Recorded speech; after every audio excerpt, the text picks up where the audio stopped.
Hello guys, నేను మీ Dhana పెసింగి.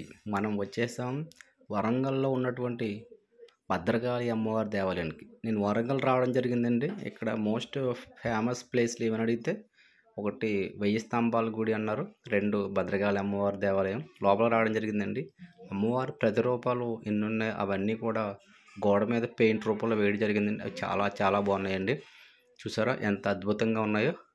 Painting వేసిన వాళ్ళు కూడా మంచి ఆర్టిస్ట్లో ఉంటారు, అందువల్ల చాలా బాగా వేశారు. లోపలికి అయితే వెళ్ళిపోతున్నాం. ఇక్కడికి నిత్యం భక్తులు డైలీ వస్తారంటండి. ఆ రోజు ఈ రోజు అని ఏమీ లేదు, ప్రతిరోజు వస్తారు.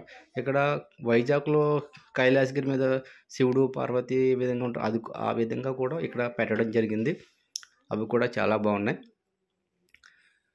నేనైతే శనివారం పూట వచ్చానండి, అయినా సరే శనివారం కూడా జనం ఉన్నారు. చాలామంది శుక్రవారం పూట జనం వస్తారు అనుకుంటారు, అమ్మవారి దేవాలయానికి కాదు, శనివారం పూట కూడా ఉన్నారు. ఇక్కడ గోశాలు కూడా ఏర్పాటు చేయడం జరిగిందండి. ఈ గోవులకి చాలామంది అరటిపళ్ళు అవి పెడుతున్నారు.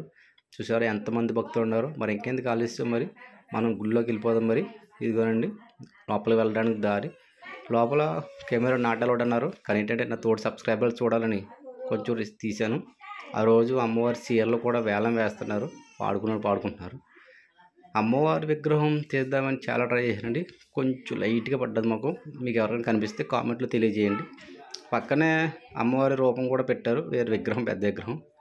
నాకైతే దర్శనం చాలా బాగా జరిగిందండి. మీరు ఎవరైనా వెళ్ళిన వాళ్ళు ఉంటే ఎలా జరిగింది అన్నది కామెంట్లో తెలియజేయండి. ఇక్కడ నిత్యదానం అన్నదానం కూడా పెడుతున్నారండి, డైలీ పెడతారంట. నేను ఇక్కడ అన్నదానం తినడానికి వచ్చాను. సో చాలా చాలా బాగున్నదండి. పప్పు, సాంబారు, బెండకాయ ఫ్రై, చిప్స్ వేసారు, చాలా బాగుందండి. దర్శనం చేసుకున్న వాళ్ళు ఎవరైనా ఉంటే నాకు కూడా తెలియజేయండి. ప్లీజ్ ఫ్రెండ్స్, సబ్స్క్రైబ్ చేసుకోండి, కుదిరితే లైక్ కూడా చేయండి. Bye friends.